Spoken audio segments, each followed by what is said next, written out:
తల్లి అని చెప్పగానే, ఆ మాట వినగానే మనసు ఎంత పులకించిపోతుంది కదా. ఆ మాటలోనే అనేక భావాలు దాగి ఉన్నాయి. తల్లి అంటేనే ప్రేమకు ప్రతీక, త్యాగానికి ప్రతిరూపం. నువ్వు చిన్నదానిగా లేకపోతే చిన్నవానిగా ఉన్నప్పుడు నీకు అన్నీ నేర్పి నిన్ను అందరికీ మించిన వానిగా తీర్చిదిద్దే అనుభూతి అది తల్లిదే. నీ బాధను తన కన్నీళ్లలో దాచుకొని నిన్ను కడుపులో పెట్టుకున్నట్లు కాపాడే అమ్మయే ఒక మధురమైన ప్రపంచం. ఏ మాటలోనైనా తల్లికి ఉన్న అర్థం మరెవ్వరికీ లేదు, రాదు కూడా. భౌతిక ప్రపంచంలో మనం తీసుకున్నట్లయితే నిద్ర లేని రాత్రులు ఎన్నెన్నో అమ్మది. నువ్వు సంతోషంగా ఉండాలని, నీకు కడుపు నిండా ఆహారం పెట్టాలని, నీ విజయాలను చూసి సంతోషపడే ఆత్మతృప్తి ఈ ప్రపంచంలో ఎవరికైనా ఉంది అంటే అది అమ్మదే. జీవితంలో ఎన్నెన్నో ఒడిదుడుకులు వచ్చిన తల్లి మాత్రము మనకందరికీ నిత్యము నీడగా నిలిచి ఉంటుంది. ఈ యొక్క ప్రపంచంలో మనకందరికీ తెలుసు, నేటి ప్రపంచంలో తల్లిని తండ్రిని ఆ వృద్ధాప్యం వచ్చినప్పుడు గౌరవంగా మర్యాదగా చూసుకునేటటువంటి డేస్ అయితే కాదు అని అందరికీ తెలుస్తుంది. చిన్నప్పుడు ఎలాగైతే స్కూల్కి పంపించిన పిల్లలు కానీ, ట్యూషన్కి వెళ్ళినటువంటి బిడ్డలు, లేకపోతే ఉద్యోగానికి వెళ్ళిన కుమార్తె ఇంకా రాలేదు అని ఎదురు చూస్తూ ఎలాగైతే ఉంటాదో, ఎంత వృద్ధాప్యం వచ్చేసినా కానీ అంత వృద్ధాప్యంలో కూడా 80 సంవత్సరాల వయసు అప్పుడు కూడా తల్లిదండ్రులను పట్టించుకోలేని బిడ్డలు, వారు వదిలేసి వెళ్ళిపోయినా కానీ ఎంతో ఎంతో ఎంతో ఆశతో నా బిడ్డ ఇంకా తిరిగి రాలేదు అని ఎదురు చూసే ఒకే ఒక మాతృమూర్తి అది అమ్మ మాత్రమే. తల్లికి పుట్టిన సంతోషం ఎక్కడ ఉంది అని అంటే పిల్లల క్షేమంలోనే ఉంటుంది. పిల్లలు చిన్నప్పటి నుంచి పెంచి పెద్ద చేసి వాళ్ళని మంచిగా తీర్చిదిద్ది వారు ప్రయోజకులుగా ఉన్నప్పుడు వాళ్ళని సంతోషంగా చూసి ఆనందించగలిగేది తల్లి.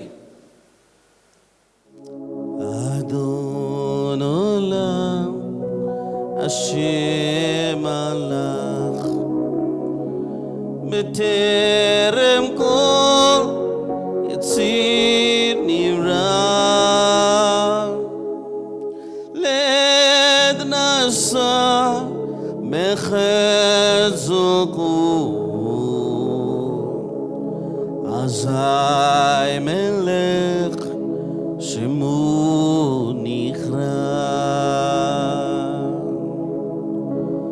ואחרי ככלות הכל לבדו ימלוך נורא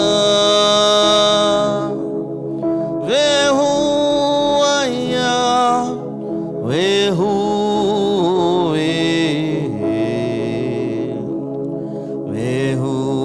יהיה בתפארה והוא אחד ואין שני להמשילו להכבירה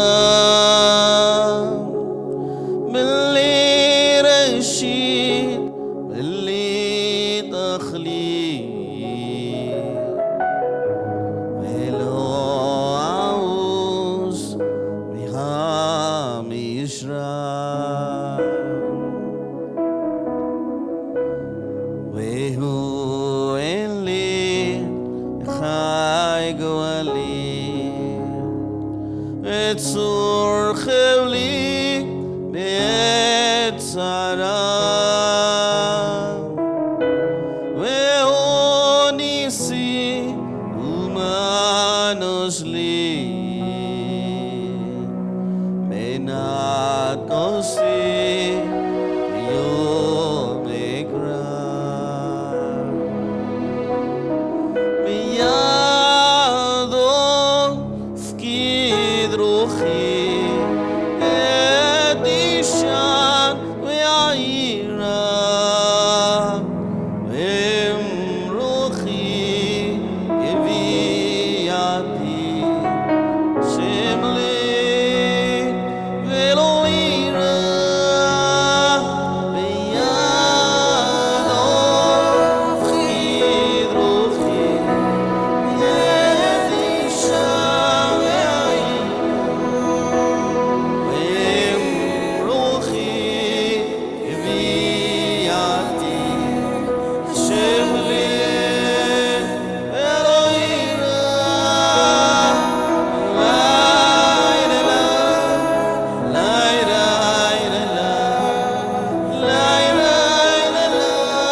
ఆత్మను అప్పగింతును నా దేవా,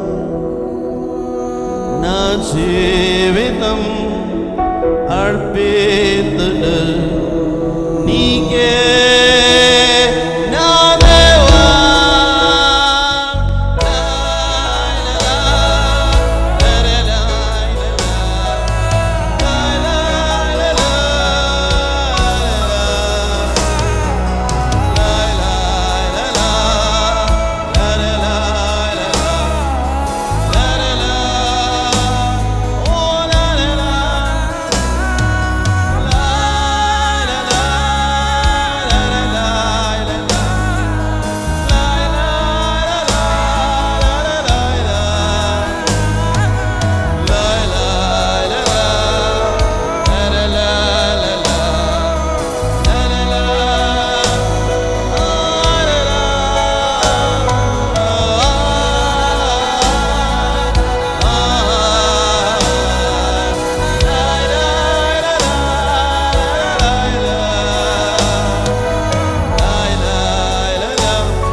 కూర్చుందాం.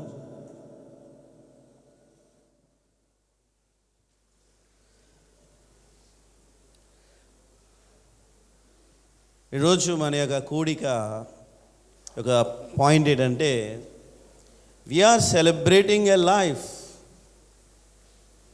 We are celebrating a life well lived.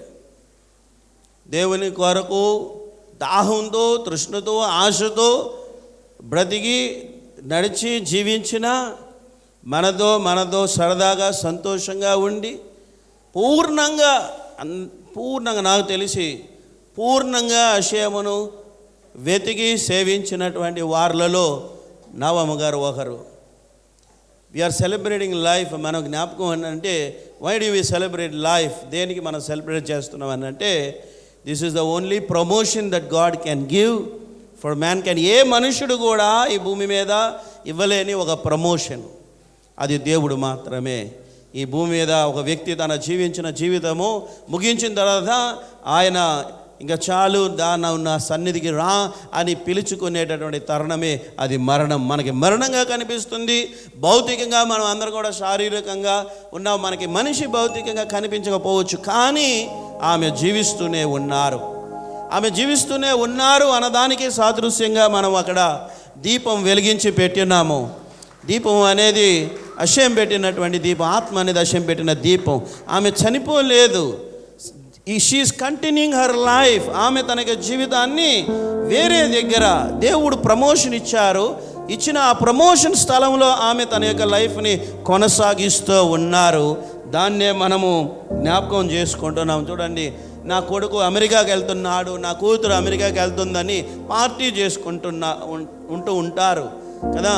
మనం కూడా మనకి ఇది గొప్ప ప్రమోషన్ దేవుని సన్నిధికి వెళ్ళిన. ఎందుకంటే ఒక విగ్రహారాధన కుటుంబంలో పుట్టి పూజలు పునస్కారాలు చేసి భయంకరమైన బలులు గట్రా అంతా చేసి అలాంటి ఒక కుటుంబంలో పుట్టి ఆమె ఒక అంచెలుగా ఇంకా చెప్పాలనంటే అప్పుడు క్రిస్టియన్స్గా ఉన్నప్పుడు ప్రతి అమావాస్యకి నైట్ ప్రేయర్ జరిగేది, రాత్రంతా చేసేవాళ్ళమి. జింక్ నుంచి వారి యొక్క కుటుంబం తన భర్తకు తెలియకుండా వారు నైట్ ప్రేయర్కి వచ్చేసేవారు. ఎంత ఆసక్తి అని అంటే ఫుల్ నైట్ ప్రేయర్కి తెలియక వాళ్ళ తన భర్త నైట్ డ్యూటీకి వెళ్ళగానే తను తన బిడ్డ వాళ్ళు పరిగెట్టుకొని వచ్చేసేవారు. జింక్ నుంచి గాజువాక నుంచి ఇక్కడికి. మళ్ళీ తెల్లవారి ఆయన డ్యూటీ నుంచి వచ్చే లోపు వీరు ఇంటికి వెళ్ళిపోయేవారు. ఒక్కరోజు కూడా వారు దొరికింది లేదు, అంతలాగా కాపాడబడ్డారు.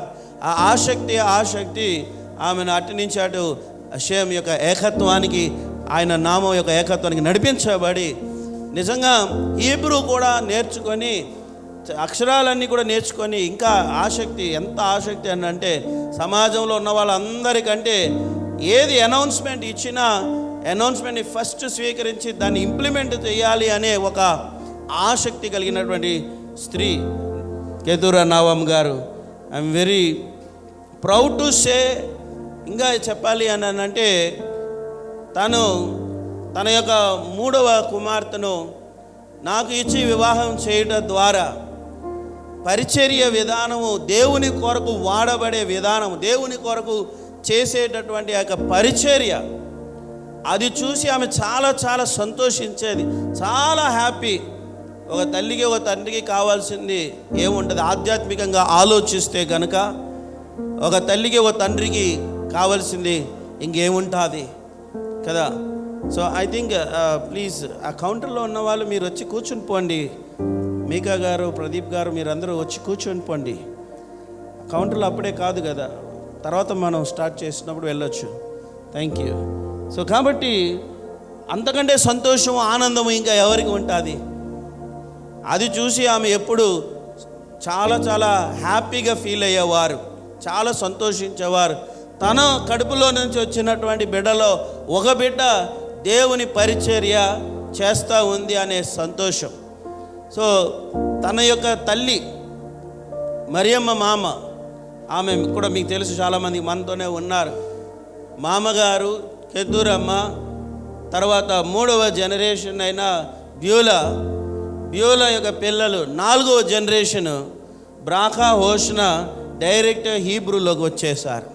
అంటే చూడండి, Mariyamma, Navamma, Beulah, and then the 4th generation వాళ్ళు నేరుగా హషేం యొక్క ఏకద్ హీబ్రూలోకి డైరెక్ట్గా రావడం జరిగింది. సో ఇదంతా కూడా ప్రాసెస్లో జరుగుతూ ఉంటుంది.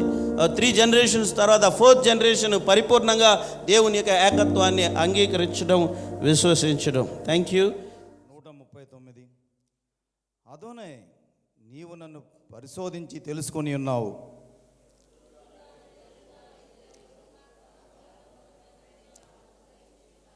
నా నడకను నా పడకను నీవు పరిశీలన చేసి ఉన్నావు.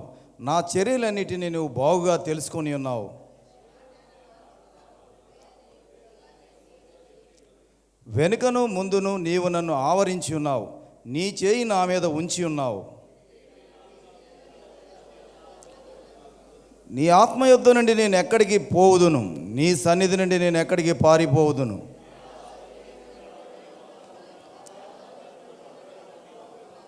నేను వేకువ రెక్కలు కట్టుకొని సముద్రపు దిగంతములలో నివసించినను, అంధకారము నన్ను మరుగు చేయును, నాకు కలుగు వెలుగు రాత్రి వలె ఉండును అని నేను అనుకొనిన ఎడల,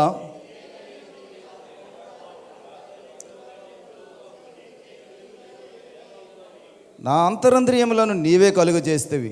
నా తల్లి గర్భమందు నన్ను నిర్మించిన వాడవు నీవే.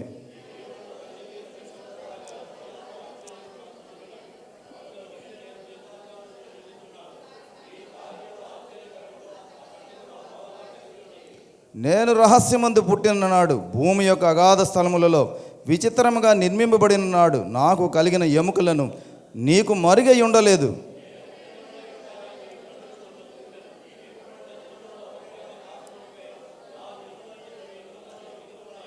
దేవా, నీ తలంపులు నాకెంత ప్రియమైనవి, వాటి మొత్తం ఎంత గొప్పది.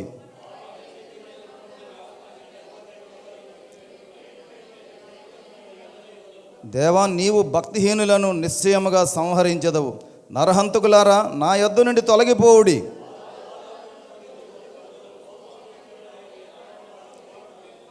అదోనే, నిన్ను ద్వేషించు వారిని నేను ద్వేషించుచున్నాను కదా, నీ మీద లేచి వారిని నేను అసహ్యించుకొనుచున్నాను కదా.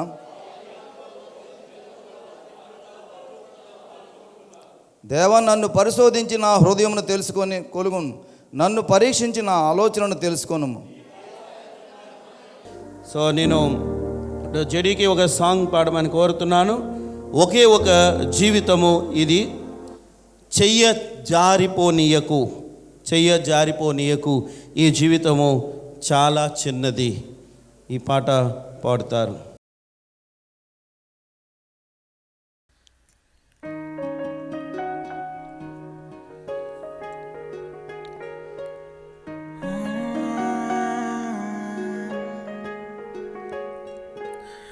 ఒకే ఒక జీవితం ఇది జారిపోనీకు, మళ్ళీ రాని క్షణాన్ని మన్ను పాలు కానీకు. కష్టమనేది లేని రోజంటూ లేదు కదా, కన్నీరు దాటుకుంటూ సాగిపోక తప్పదుగా. అమ్మ కడుపు వదిలిన అడుగడుగు ఆనందం కోసమే ఈ పరుగు. కష్టాల బాటలో కడవరకు చిరునవ్వు వదలకు.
రాసినదెవరు మన కథలు, నువ్వు నేను చేసినవా మన పేరున జరిగే పనులు. ఇది మంచి అని అది చెడ్డదని తూకాలు వేయగలవారెవరు, అందరికీ చివరాగిరికి తుది తీర్పు ఒక్కడే పైవాడు. అవుతున్న మేలు కీడు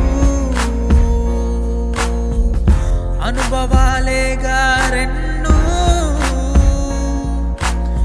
దైవం చేతి బొమ్మలేగా నువ్వు నేను. ఎవరైనా తలో పాత్ర వేయకుంటే కాలయాత్ర కదిలేనా. నడి సంద్రమందు దిగి నిలిచాక ఎదురీదకుండా మునిగేస్తావా. నిన్ను నమ్ముకున్న నీ ప్రాణాన్ని అద్దరికి చేర్చవా.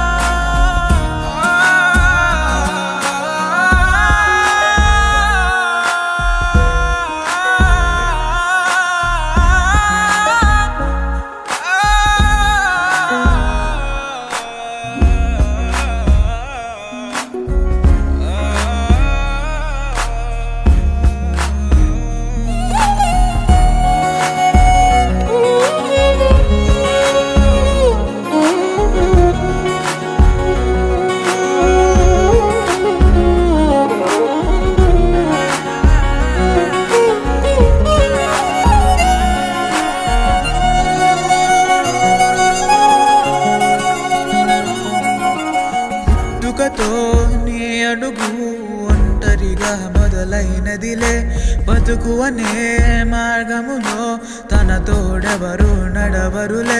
చీకటిలో నిసిరాతిరిలో నీ నీడ కూడా నిన్ను వదలనులే. నీ వారు అనువారెవరు లేరంటూ నమ్మితే మంచిదిలే. చితి వరకు నీతో నువ్వే, చివరంతా నీతో నువ్వే.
Thank you for that wonderful song JD. అమ్మ ప్రేమ గురించినటువంటి పాట. జీవితం అనేది చాలా చిన్నది.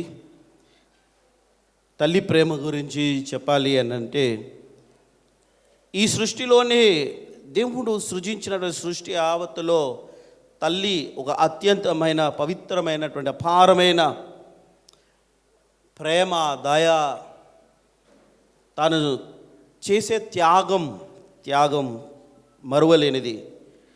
అది ఎటువంటి స్వార్థీలకైనా సరే పరిమితులకు లోబడకుండా సాగే ఒక నిరంతర ప్రేమ ప్రవాహం. తల్లి ప్రేమను వ్యక్తపరచడం కష్టమే, ఎందుకంటే అది ఒక విశాల సముద్రం లాంటిది. ఎంత లోతుగా వెళ్తే అంతగా కొత్త కొత్త భావాలను మనము అనుభవించగలుగుతాం. ఇటువంటి తల్లి ప్రేమను విడిచిపెట్టదు. మనకు ఉన్నటువంటి తల్లులను మనం గౌరవిద్దాం, తండ్రులను గౌరవిద్దాం, ఘనపరుచుకుందాం. వాక్యం చెప్తుంది, నీ తండ్రిని తల్లిని సన్మానించు అని చెప్పిన వాక్యమును బట్టి కూడా. సో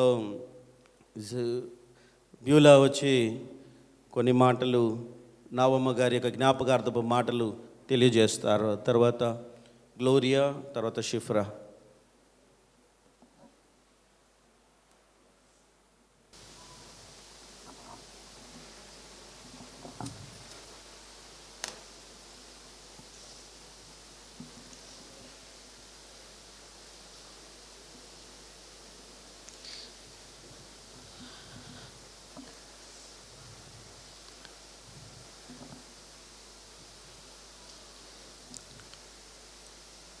నాకు ఆదరణ, నిరీక్షణ, నా బలము, నా శక్తి సమస్తమై ఉన్న అషయంకు నా హృదయపూర్వకంగా కృతజ్ఞతలు చెల్లిస్తున్నాను.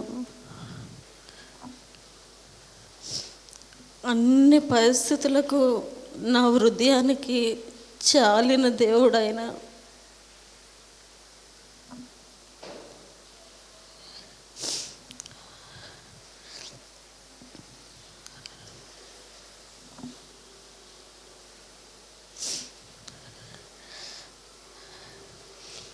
అసలు అషయం మా అమ్మగారిని నాకు ఒక గొప్ప బహుమానంగా ఇచ్చారండి. నా జీవితంలో మా అమ్మగారిని చూసి నేను ఎన్నో విషయాలు నేర్చుకున్నాను. ప్రాముఖ్యంగా మొదటిగా నేను ఏం చెప్పాలనుకుంటున్నానంటే, ఆధ్యాత్మికంగా నా తల్లి నన్ను ఏ విధంగా నడిపించారు అన్నది మీతో షేర్ చేసుకోవాలనుకుంటున్నాను. నేను తల్లి ప్రేమ అన్నప్పుడల్లా నాకు కానీ మా ఇద్దరు అక్కలకు కూడా అషయం ప్రేమ వైపుకే నడిపించేవారు.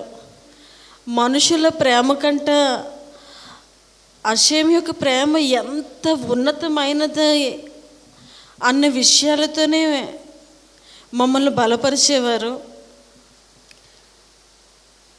మా అమ్మగారిని బట్టి మా ప్రతి ఒక్కరూ కూడా అమ్మ జీవితంలో గురించి ఏం మాట్లాడుతున్నారంటే, నేను కూడా వ్యక్తిగతంగా నేను చూశాను. మంచి భార్యగా, మంచి కోడలుగా, మంచి కూతురుగా, అందరితో ఎంతో ప్రేమను వ్యక్తపరిచే ఆ యొక్క గుణాన్ని నేను చాలా వ్యక్తిగతంగా దగ్గరుండి నేను ఆ యొక్క గుణ లక్షణాలను నేను అలవర్చుకోవాలని ఎంతో మోటివేషన్ చేయబడ్డానండి మా అమ్మగారిని చూసి. అసలు సహజంగా కూతుర్లతో ఏవైనా మాట్లాడతారని అంటే తల్లులు, అత్తగారు ఎలా చూసుకుంటున్నారు, లేకపోతే హస్బెండ్ ఎలా ఉన్నారు, పిల్లలు ఎలాగున్నారు, మీ ఫ్యామిలీ ఎలాగుంది, నా గురించి అంటే దగ్గరుండి అంతా చూస్తారు. అది అడగాల్సిన అవసరతే లేదు. మమ్మీ అంత దగ్గర. అక్క వాళ్ళ విషయంలో కూడా ఒక్క మాట కూడా అడగరండి. నువ్వు నీ ఇంటి విషయాలు నాకు ఒక్కటి కూడా చెప్పొద్దు అంటారు. అసలు ఆవిడతో ఉన్నప్పుడు ఒక లశోనహార కానీ ఎదుటి వ్యక్తి గురించిన ఒక్క విషయం కూడా ఉండదు. ఎప్పుడైతే ఒక వ్యక్తి గురించిన విషయాలు ఉండదో అక్కడ దేవుని యొక్క సన్నిధిని ఎక్కువగా చూడగలము అన్నది మా అమ్మ దగ్గర మేము నేర్చుకున్నాం. మేము ఏదైనా ఒక విషయం ఎప్పుడైనా అక్కలు ఏదైనా విషయాలు షేర్ చేసినప్పటికైనా అసలు వినరు.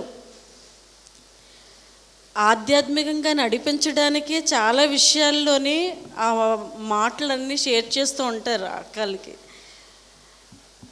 అసలు పరిస్థితుల్లో కష్టాలు వచ్చినప్పుడు ఎలా ఎదుర్కోవాలన్నది మా ముగ్గురికి అనుభవపూర్వకంగా మాటల పూర్వకంగా కూడా ఎప్పుడు చెప్తూ ఉంటారు. ఏదైనా పరిస్థితులు వస్తే మీరు దిగులు పడిపోకూడదు, ధైర్యంగా ఉండాలి, వాటిని ఎదుర్కోవడం ఎలాగని ఆలోచించాలి, అంతేకాని మీరు దిగులు పడిపోతే ఆ పరిస్థితి వెళ్ళిపోదన్న మోటివేషన్ ఎక్కువ చేసేవారు మమ్మీ. అసలు అక్షయం కృపను బట్టి అటువంటి అమ్మ మా జీవితంలో దొరకడం మేము చాలా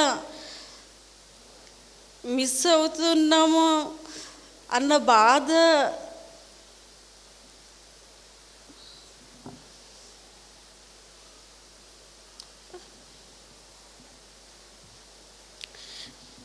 మేము రానివ్వాలనుకోవట్లేదు.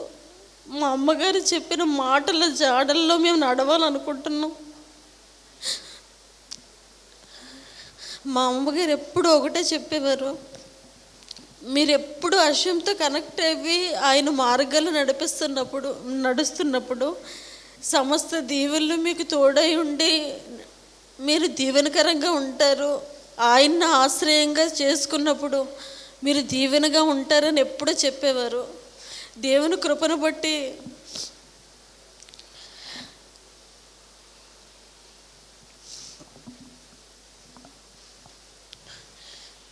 అమ్మ చెప్పిన మార్గంలో నడవాలని అనుకుంటున్నాం.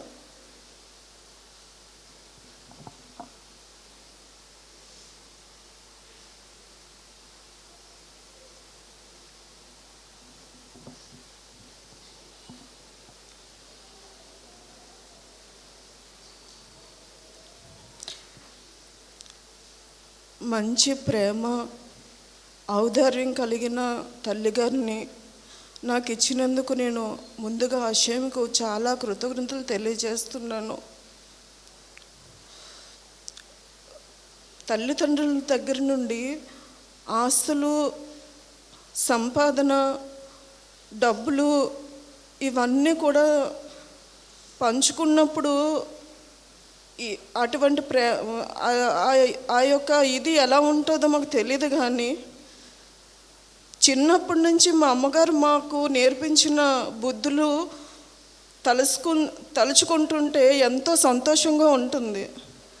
వాళ్ళు నడిచిన మా నాన్నగారు మా అమ్మగారు నడిచిన నడవడికను మేము తలుచుకున్నప్పుడు ఎంతో, అంటే మమ్మీ లేరని చాలా బాధగా ఉంటుంది. కానీ తల్లిదండ్రులు ఇచ్చే ఆస్తి ఈ రకంగా ఉంటే మా పిల్లలకు కూడా మేము ఆ రకంగా నడిపించగలిగితే ఈ భూమి మీద వారు ఎప్పుడు జీవిస్తారనే తలంపులు మాకు వస్తున్నాయండి. ఎందుకంటే మా అమ్మగారు చిన్నప్పటి నుంచి కూడా మేము చూసినట్టయితే మా నాన్నగారి పట్ల మాకు భయాన్ని పుట్టించేవారు. అంటే ఏదైనా చిన్న కొట్టుకోవడం కూడా చేస్తే నాన్నగారు వచ్చేస్తారు చూడండి అని చెప్పేవారు, కానీ మమ్మల్ని ఒక్క దెబ్బ కొట్టేవారు కాదు. డాడీ భయమే మాకు ఎక్కువ పుట్టించేవారు. అలాగే ఇంటికి ఎవరైనా చుట్టాలు కానీ ఎవరు వచ్చినా కానీ అంటే అందరం చూపిస్తుంటాము, వచ్చిన గెస్టులకి అన్నీ పెడుతుంటారు, చేస్తుంటాము. అంటే మన ఇంటికి వచ్చారు కదా అని అందరం ప్రేమగానే చూస్తాము. కానీ మా అమ్మగారు నాన్నగారు చూసే విధానంలో గమనించినట్లయితే చాలా సంతోషంగా ఉండేది. చాలా ప్రేమగా ఆదరించేవారు, అన్నీ బాగా చూసుకునేవారు. అవన్నీ మేము గమనించినట్లయితే మా జీవితాల్లో మేము ఎంతో ధన్యత పొందుకున్నామని నేను అనుకుంటున్నాను.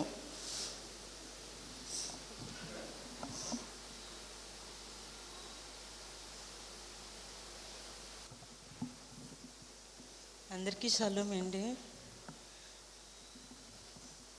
మా అమ్మగారిని చూస్తే ప్రేమే గుర్తొస్తుంది తప్ప ద్వేషించే గుణం అసలు తనకు తెలీదు.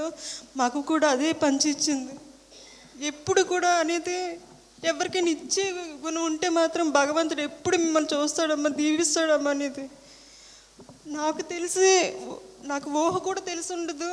6 సంవత్సరాలు 7 సంవత్సరాల టైంలోనే జింక్లోని చారిటీ చేయించడానికి పిల్లలందరినీ కూడేస్తే ఆ కూడికలోని నేను అందరికంటే ఎక్కువ అంటే చిన్న చిన్న ₹2 దగ్గర నుంచి ₹10 ఇచ్చేవాళ్ళు, ₹100 ఇచ్చేవాళ్ళు, అందరూ 2000 ఇస్తే మా అమ్మ దగ్గరికి వెళ్ళి నేను అన్నాను, మమ్మీ నాకు ఇది సరిపోవట్లేదు అనిపిస్తుంది అంటే, కష్టపడితే వస్తుందమ్మా అన్నది. ఎలా కష్టపడాలమ్మా ఈ వయసులో, నేను చిన్నపిల్లలం కదా మేము అని ఎటకారం ఆడితే మా అమ్మ ఒకటే చెప్పింది, జింక్ వాటర్స్ అందరికీ కూడా పూల మొక్కలు ఉంటాయి, ఆ మొక్కలన్నీ శుభ్రం చేస్తే వాళ్ళు ఏదో ఒకటి ఇస్తారు, బట్టలు డబ్బులు అన్నీ ఇస్తారు, వెళ్ళి చెయ్యానంటే ఆ చారిటీ నాకు ఎంత వచ్చిందంటే 2000 నుంచి 10,000 వరకు వచ్చింది. అదే గుణం మా అమ్మ నాన్న దగ్గర నుంచి ఇప్పటికీ కూడా నేను నేర్చుకుని ప్రతి విషయానికి కూడా మా అమ్మ ఒకటే చెప్తుంది, ఎవరికైనా లేదు అంటే నీ దగ్గరికి వచ్చారంటే మాత్రం కంపల్సరీగా వాళ్ళకి ఇచ్చి తీరాలంటే, ఎలా వస్తుందమ్మా అంటే దేవుడు ఇస్తాడమ్మా. ఎంత జాలితో చెప్పేదంటే అసలు ఆమె మనసులో డబ్బులు లేవని విషయం కూడా మాకు తెలియదు. మా దగ్గర డబ్బు ఉందా లేదా ఎన్నో ఆలోచించదు కదా, నువ్వు ఇవ్వు అంతే. అదొకటే నేర్పించింది. కొన్నాళ్ళ తర్వాత అది ఎంతవరకు ఎదిగిందంట చారిటీ, రాష్ట్రపతి అవార్డు వచ్చే అంత స్థాయికి మా అమ్మ నన్ను నిలబెట్టింది. అదే చారిటీ మళ్ళీ నేను మర్చిపోతున్నాను. మా అమ్మను ఒకసారి కలిసి, అమ్మ ఏంటమ్మా ఇంత ఏది చేయలేకపోతున్నానో, కిందకి పడిపోతున్నానేమో నేను అడిగితే మా అమ్మ ఒకటే చెప్పింది, నీ చుట్టూ ఎన్నో ఉన్నాయి, చేమలు ఉన్నాయి, కుక్కలు ఉన్నాయి, కాకులు ఉన్నాయి అంటే కాకిలకి నేను ఒకరోజు నేను అమ్మ చెప్పింది కరెక్టే, నాకు చారిటీ చేయలేదు అని ఎందుకు అనుకోవాలని నేను కాకిలకి చపాతీ చేసి పెట్టడం మొదలుపెట్టాను. అలా 70 కాకులు నా ఇంటికి వచ్చేవి. ఎంత సంతోషపడేదని అంటే మా అమ్మకి వెంటనే ఫోన్ చేసి, అమ్మ ఇలాగ ఉందమ్మా అని అంటే, అదేనమ్మా దేవుడు నిన్ను ఎప్పుడు దీవిస్తారమ్మా అని అనేది. అలాగే నేను మళ్ళీ ఇల్లు మారిపోయాను, కాకులు రావడం మానేసి రోజు ఏడ్చేదాన్ని, ఏంటి రావట్లేదని. మళ్ళీ అమ్మకు ఫోన్ చేస్తే, వస్తే నువ్వు ప్రయత్నించు, నువ్వు చారిటీ చేయడం మాత్రం మానేకు, ఎప్పుడు ప్రేమగా ఉండు అందరితో, ఇదే మాటలు చెప్పేది. లాస్ట్లో మా అమ్మ వచ్చేటప్పుడు నేను మళ్ళీ కాకులు పిలిస్తే, మళ్ళీ కాకులు భోజనం పెడితే మళ్ళీ ఇప్పటికీ ఇక్కడ నా ఇంటికి వస్తూనే ఉంటాయి. ఎప్పుడు కూడా చారిటీ అనే విషయంలో మాత్రం మా అమ్మ ముందుంటుంది. అదే ప్రేమని మా అమ్మ నాన్న నాకు నేర్పించారు. ఆస్తులు మా చెల్లెలు చెప్పినట్టుగా ఆస్తులు మాకు ఇవ్వలేదు, డబ్బు ఇవ్వలేదు, అలాగని మాకు ఏవో కూడేసినవి కూడా మా దగ్గర లేవు, భూమి కూడా లేదు. కానీ ప్రేమగా ఎవరితో ఎలా ఉండాలి ఎప్పుడు కూడా అదే నేను నేర్చుకున్నాను మా అమ్మ దగ్గర నుంచి. ఇప్పటికీ కూడా గర్వంగా చెప్తున్నాను. ఎప్పుడు ఒకటే చెప్పింది, ఇచ్చే గుణం ఉంటే ఎలాగైనా వస్తుంది, భగవంతుడు నీకు ఎప్పుడు దీవిస్తాడమ్మా అనేది. ఆ దీవెన ఎప్పుడు కూడా మా అమ్మ ద్వారా భగవంతుడు మాకు ఎప్పుడు పంపిస్తారని ఆశయం వేడుకుంటున్నాను.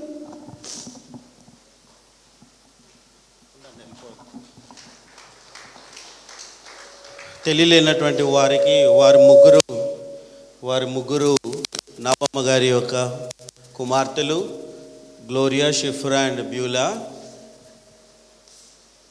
ఇక్కడ మీరు నవ్వు చూస్తున్నారు కదా, ఆమె లైఫే అది, ఆమె యొక్క జీవితమే అది అని చెప్పాలి.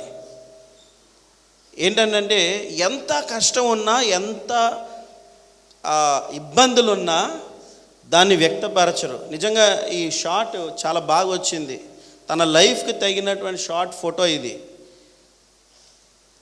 చాలా ఉన్నతంగా చాలా బాగా బ్రతికారు అంకుల్ ఉన్నప్పుడు. అంకుల్ చనిపోయినప్పుడు చాలా అప్పులతో ఆయన చనిపోవడం జరిగింది.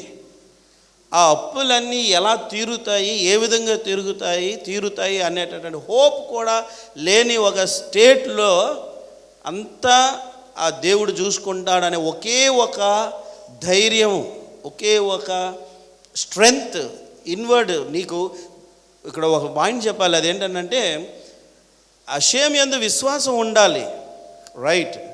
అట్ ద సేమ్ టైం నీ మీద నీకు కూడా విశ్వాసం ఉండాలి. నీ మీద నీకు విశ్వాసం లేకుండా దేవుని మీదే నేను నమ్మిక ఉంచుతానంటే కూడా నువ్వు పడిపోయే అవకాశాలు ఉన్నాయి. నువ్వు ఉంచేటప్పుడు ఆ ఫెయిత్, ఆ విశ్వాసము నీ యందు కూడా అంతే విశ్వాసం కలిగి ఉండాలి. అప్పుడు నిజంగా కార్యాలు చూడగలుగుతాం. సో అంత ప్రాబ్లంలు, అంత కష్టమైన స్థితిలో కూడా ఆ నవ్వే కనిపిస్తుంది. ఆ నవ్వుతూనే ఏమీ లేని ఒక స్థితిలో కూడా, అంత డౌన్ స్టేజ్లో కూడా ఎవరు వచ్చినా కానీ ఏదో ఒకటి పెట్టాలి, ఇవ్వాలి, చేయాలి. అదే ఒక మనస్తత్వం, అదే ఒక ధర్మగుణం, బాగా మంచిగా ఉన్నటువంటి ఒక గొప్ప ధర్మగుణం. రబ్బీ ప్రతిరోజు ఉదయం మాకు క్లాసులు జరిపిస్తున్న రబ్బీ ష్లోమో ష్వార్ట్జ్ గారు ఏమన్నారో తెలుసా? ఇలాగా మా అత్తగారు చనిపోయారండి, ఈ వారం మాకు సెలవు ఇవ్వండి క్లాసులకి అని చెప్పి అడిగినప్పుడు తర్వాత ఆయన చెప్పిన మాట ఏంటంటే, ఆమె చనిపోలేదు, మీ అత్తగారు చనిపోలేదు, మీ అత్తగారు వారి పిల్లల ద్వారా, వారి మనవళ్ళ ద్వారా జీవిస్తూ ఉన్నారు అని చెప్పారు. సో ద లెగసీ ఇక్కడతో అయిపోలేదు. ఆమె యొక్క ఏం చెప్పాలి, ఇప్పుడు చెప్పారు కదా, మేము పాటిస్తాం, మేము నడుస్తాం, తల్లిగారు చేసినటువంటి రీతిలో మేము నడుస్తాం అని చెప్పారు. చూసారా, అది మనము మన తర్వాత మన జనరేషన్ దాన్ని తీసుకొని వెళ్తున్నాం. అబ్రహాము గారి సంతానము అని ఎందుకు అనబడుతుంది అని అంటే, అబ్రహాం గారు అయిపోలేదు, అబ్రహాం గారు ఇంకా జీవిస్తూనే ఉన్నారు. అలాగే మనం అందరం కూడా మన యొక్క వ్యక్తిగత జీవితాల్లో వారిని మనం అనుసరించి నడుచడం ద్వారా నెక్స్ట్ జనరేషన్ మన ద్వారా కూడా వాళ్ళు జీవించడానికి చాలా అవకాశాలు ఉన్నాయి. సో అది ఇక్కడ చాలా సంతోషించగలిగిన విషయం ఏంటంటే, తన యొక్క మనవరాళ్ళు ఏకైక దేవుని దగ్గరికి వచ్చి, హీబ్రూ దగ్గరికి వచ్చి, తోరా దగ్గరికి వచ్చి తోరాను పట్టిస్తూ ఆ అల్టిమేటమైనటువంటి ఆ హైవేకి వచ్చారు. అంతకంటే సంతోషం, ఆనందంగా వారు చేసే తోరా స్టడీ, వారు జీవించే జీవితం ఆమె ఆత్మను ఉన్నత స్థలాలకు తీసుకొని వెళ్తూ ఉంటుంది. Thank you.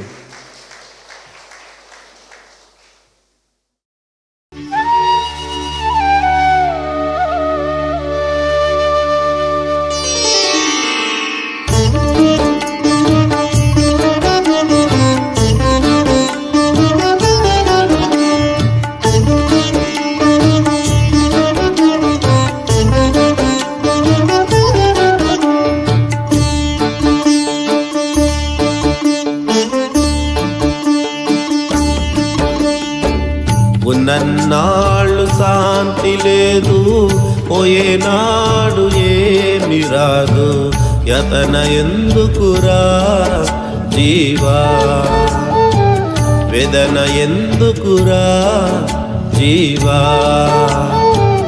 ఉన్నన్నాళ్ళు శాంతి లేదు, పోయేనాడు ఏమి రాదు, యతన ఎందుకురా జీవా, వేదన ఎందుకురా జీవా.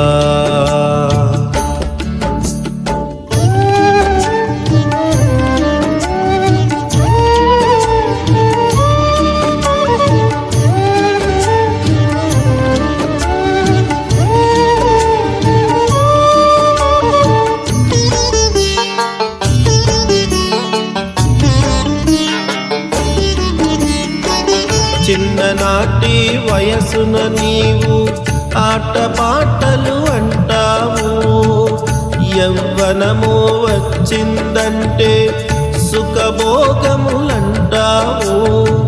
ముసలితనము వచ్చిందా రోగబాధలు అంటావు, పోయే కాలము వచ్చిందంటే నా కర్మని అంటావు, పోయే కాలము వచ్చిందంటే నా కర్మని అంటావు. ఎన్ని నాళ్ళు ఈ మోహమురా, ఎన్ని నాళ్ళు ఈ దుఃఖమురా, ఆత్మజ్ఞానం తెలుసుకోవేరా, పరమ శాంతిని పొందవేమిరా.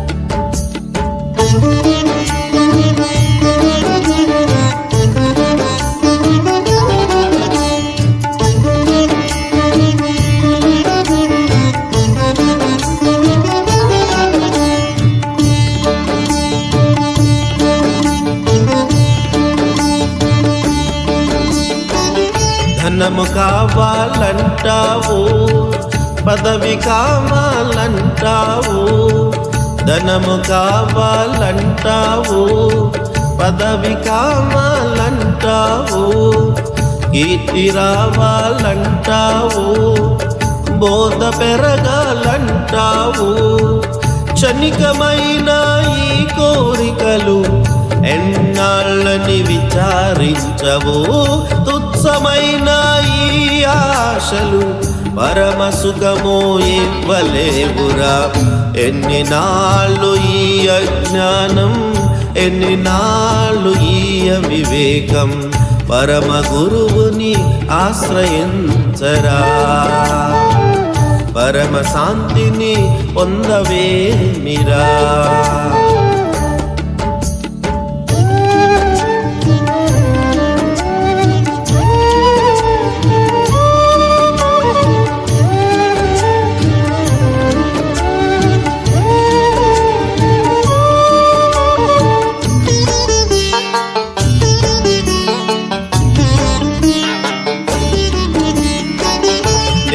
నేను అంటావు, నాది నాది అంటావు. నేను అంటావు, నాది నాది అంటావు. నా బలము అంటావు, నా సొంతము అంటావు. ప్రాణం పోయిందంటే నీవు లేవు, నీది లేదురా.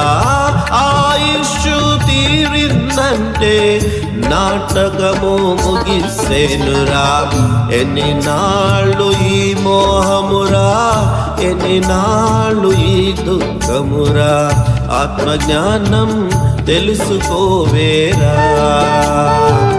పరమ శాంతిని పొందవేమిరా.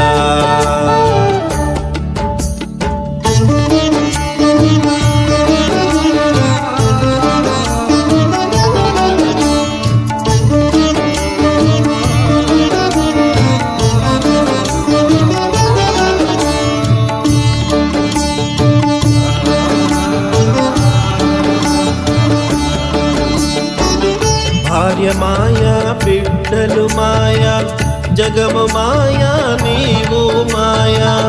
భార్య మాయా, బిడ్డలు మాయా, జగము మాయా, నీవు మాయా.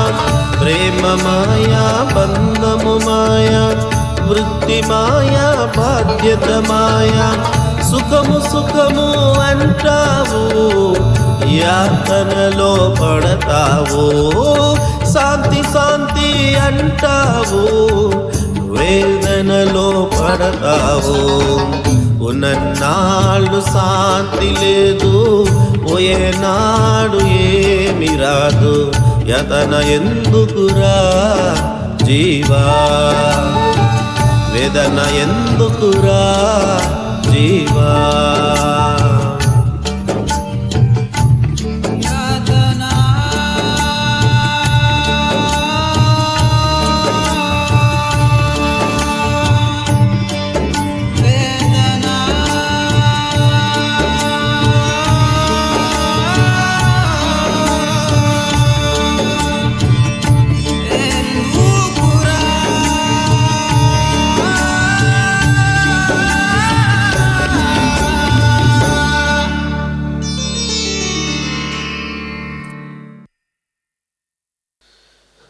Thank you. ఇర్మియా గారు వచ్చి కీర్తన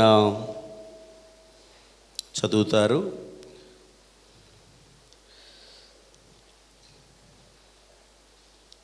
అందరూ కీర్తన చదివినప్పుడు నిలబడతాం.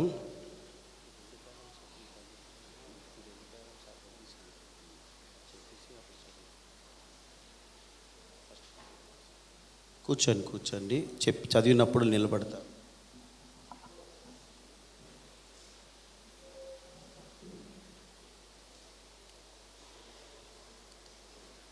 ఈ సృష్టిలో సమస్త జీవరాశులకు జీవము ఇచ్చేది దేవుడైతే, ఆ జీవాన్ని ఈ భూప్రపంచానికి వ్యక్తం చేసేది ఒక తల్లి. అందుకే మాతృమూర్తి అని పిలవటం జరుగుతుంది. దేవుని యొక్క చిత్తం, దేవుని యొక్క ఉనికి ఇలా ఈ మానవ జీవితాల ద్వారా వెల్లడి అవుతుంది అని అంటే దానికి కారణం తల్లి. అలాంటి తల్లి ప్రేమ గురించి కొన్ని విషయాలు. తల్లి ప్రేమ ప్రతి క్షణం, ప్రతి శ్వాసలో వ్యక్తమవుతూనే ఉంటుంది. బిడ్డ పుట్టిన నాటి నుండి తల్లి తన జీవితాన్ని పూర్తిగా బిడ్డకు అంకితం చేస్తుంది. తన సుఖాలను, తన స్వార్థాలను పక్కన పెట్టి ప్రతి క్షణం బిడ్డ కోసం జీవిస్తుంది.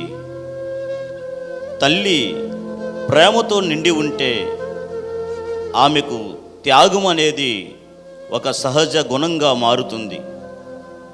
రాత్రి ఎంత సమయమైనా బిడ్డ పిలిస్తే తల్లి తన నిద్రను వదిలిపెట్టి బిడ్డకు ఆనందాన్ని, సౌకర్యాన్ని కల్పిస్తుంది.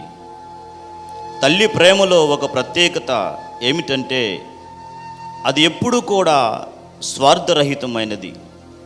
తల్లి ఏమీ ఆశించకుండా పిల్లలకి సర్వస్వం అర్పిస్తుంది. భవిష్యత్తులో వారు సాధించిపోయే ఆ విజయాలను చూసి చిన్నప్పటి నుంచే ఆశపడుతుంది. వాళ్ళు ఎదిగిన తరువాత వాళ్ళు సాధించిన విజయాలలో ఆమె సంతోషాన్ని వ్యక్తపరుస్తూ ఉంటుంది. పిల్లల చిరునవ్వు తల్లి జీవితానికి అర్థం తెచ్చిపెడుతుంది. పిల్లలు హాయిగా, సంతోషంగా ఈ భౌతిక ప్రపంచంలో జీవిస్తూ ఒక మంచి పేరు, ఒక మంచి ఖ్యాతి సాధించి జీవిస్తే అంతకన్నా ఈ భూప్రపంచంలో సంతోషించే వారిలో తల్లి చాలా ఉన్నతమైనటువంటి స్థానములో ఉంటుంది. అలాంటి తల్లి కితూర నవమ్మ గారు, మనం చాలా సాక్ష్యాలు వాళ్ళు కుటుంబం యొక్క బిడ్డలు చెప్పినప్పుడు విన్నాం. ఏం నేర్పిస్తుంది ఈరోజు భౌతిక ప్రపంచానికి తన తల్లిదండ్రులు? ఏమి ఇచ్చి వారు ఈ ప్రపంచాన్ని విడిచిపెట్టి వెళ్ళిపోతున్నారు అనే ప్రశ్న మనం వేసుకుంటే వాళ్ళు ముగ్గురు ఇచ్చినటువంటి సాక్ష్యం ఏంటంటే, మా తల్లి మాకు ఇవ్వడం నేర్పించింది, ధర్మం చేయటం నేర్పించింది, 10 మందిలో మమ్మల్ని గుర్తించే విధంగా 10 మందికి ప్రేమ అనేది ఎలా పంచాలి అనేటువంటి విషయాలని మాకు నేర్పించింది. అంతకంటే మాకు ఏంటి ఆస్తి, అంతస్తులు, ఇవేమీ కూడా మాకు ఇవ్వకపోయినా మా తల్లి నేర్పించిన ఆ మార్గము, ఆ రూట్లో మేము నడుస్తామనేటువంటి ఒక అద్భుతమైనటువంటి సందేశాన్ని వాళ్ళు ఇచ్చారు. సార్ చెప్పినట్లు పోగొట్టుకున్నటువంటి మన కుటుంబం, మన తల్లి కానీ తండ్రి కానీ వీళ్ళెవరూ కూడా వాళ్ళు మనం పోగొట్టుకున్నామనే మనం బాధపడకూడదు. వాళ్ళ ఆశయాలు, వాళ్ళ సంకల్పాలు, వాళ్ళ ఉద్దేశాలు మన క్రియల ద్వారా వ్యక్తం అవుతూ ఉంటాయి. వాళ్ళు జీవిస్తూ ఉన్నారు అనే దానికి సాక్ష్యంగా ఉండాలి అనేటువంటి విషయాన్ని గుర్తు తీసుకొని వస్తూ ఉన్నాను. మనందరం లేచి నిలబడినట్లయితే కీర్తన 91 మనం చదువుదాం. నేను ఒక వచనాన్ని చదువుతాను. నవమ్మ గారి యొక్క ఆత్మ శాంతి పొందు నిమిత్తము కీర్తన 91. మహోన్నతుని చాటున నివసించువాడే సర్వశక్తి నేను విశ్రమించువాడు.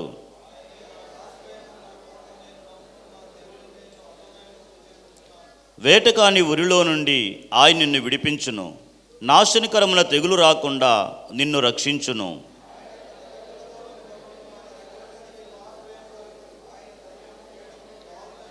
రాత్రివేళ కలుగు భయమునకైనను, పగటివేళ ఎగురు బాణమునకైనను,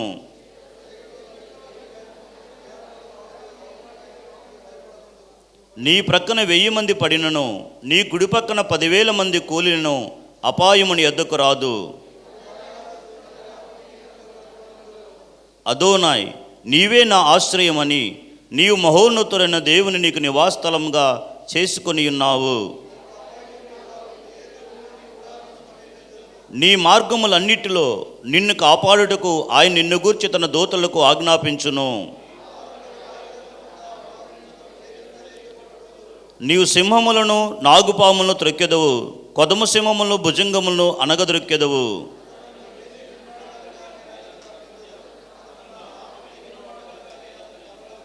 అతడు నాకు మొరపెట్టగానే అతనికి ఉత్తరమిచ్చేదను, శ్రమలో అతనికి తోడయ్యుండెదను, అతను విడిపించి అతని గొప్ప చేసేదను.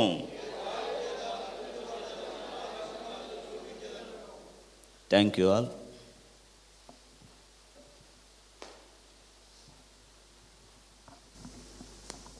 థ్యాంక్ యూ ఇర్మియా గారు. నవమ గారి హస్బెండ్ అంకుల్ గారికి సమీపంగా ఉండి కొలీగ్గా ఇద్దరు కలిసి పనిచేశారు. కొలీగ్ కంటే ఎక్కువగా ఫ్యామిలీ ఫ్రెండ్స్గా ఉన్నటువంటి కరుణాకర్ అంకుల్ గారిని పిలుస్తున్నాను. జింక్లోని వారు చాలా క్లోజ్, ఇద్దరు కూడా, రెండు ఫ్యామిలీస్ కూడా చాలా క్లోజ్గా మూవ్ అయినటువంటి ఫ్యామిలీస్. తర్వాత అంకుల్ చనిపోయిన తర్వాత కూడా అన్ని విషయాల్లో దగ్గరుండి డాక్యుమెంట్స్ విషయంలో కానీ, అమౌంట్స్ రావాల్సినటువంటి విషయంలో కానీ అన్ని విషయాల్లో చాలా దగ్గరుండి అన్నిటినీ ట్యాకిల్ చేసి సమాధానపు వాతావరణంలో దేవుని యొక్క సహాయంతో నడిపించారు కరుణాకర్ అంకుల్. దయచేసి రండి. అంకుల్ కొన్ని విషయాలు షేర్ చేస్తారు. ఆయనకు ఉన్నటువంటి రిలేషన్, ఈ నావమ్మ గారి యొక్క కుటుంబంతో ఉన్నటువంటి రిలేషన్.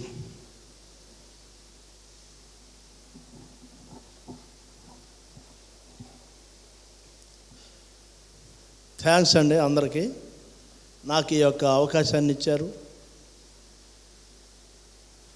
అలాగే సుశీలమ్మ గారు ఫ్యామిలీ గురించి మాకు తెలిసిన కొన్ని విషయాల్లో మా ఫ్యామిలీ కానీ వాళ్ళ ఫ్యామిలీ కానీ కలిసి ఉన్న విషయాలు చెప్పడానికి ఈ సమయంలో వచ్చి ఉన్నాం కాబట్టి క్లుప్తంగా 2 నిమిషాలు చెప్తానండి.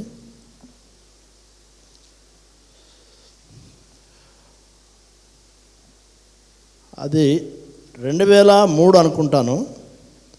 2003 సంవత్సరంలో జింక్ క్వార్టర్స్లో నేను అప్పటికి 19 నుంచి ఉన్నానండి. అంటే 90 సంవత్సరం నుంచి నేను అప్పటిదాకా ఉన్నాను. ఆ తర్వాత 2003 సంవత్సరంలో క్వార్టర్స్లో వేరే క్వార్టర్స్కి మేము వచ్చాం. అదే క్వార్టర్స్ కిందకి, అంటే కింద 4 ఉంటాయి, పైన ఒక 2 ఉంటాయి.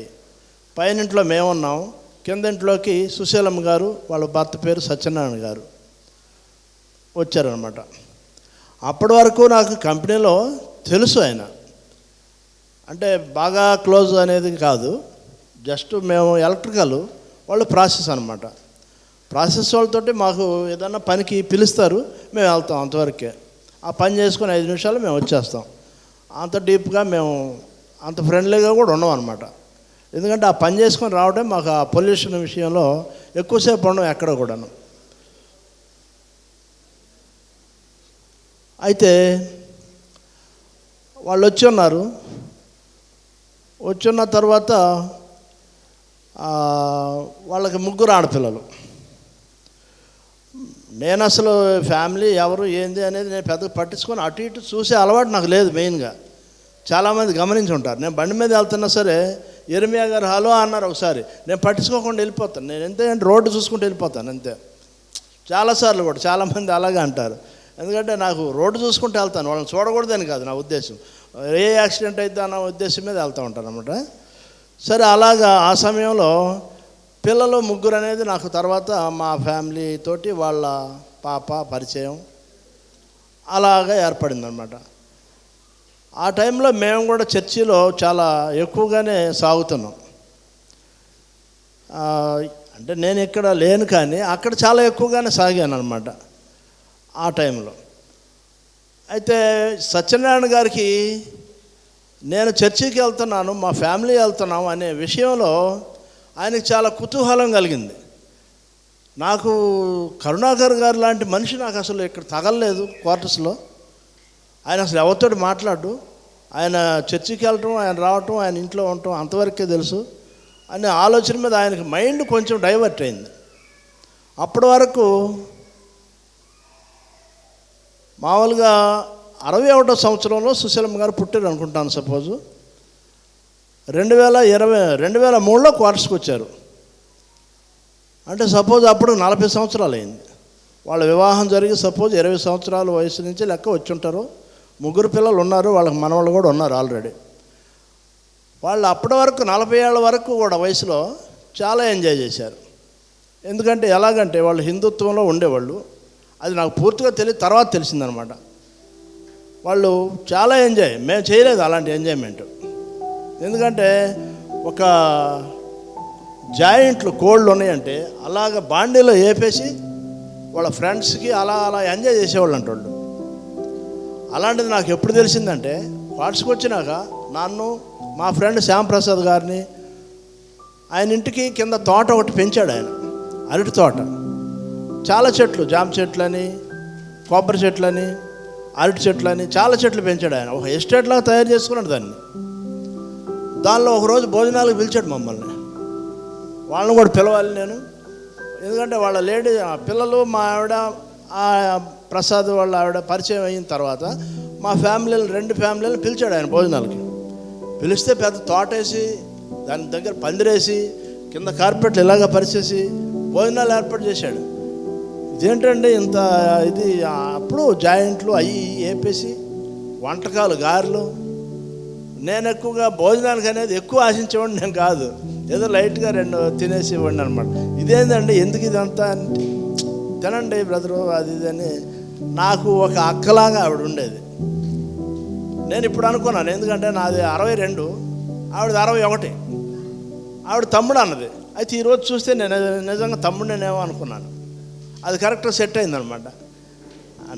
నాకంటే చిన్న ఆవిడేమో అని నేను అనుకున్నాను, కానీ పెద్ద ఆవిడే తమ్ముడు అన్నది.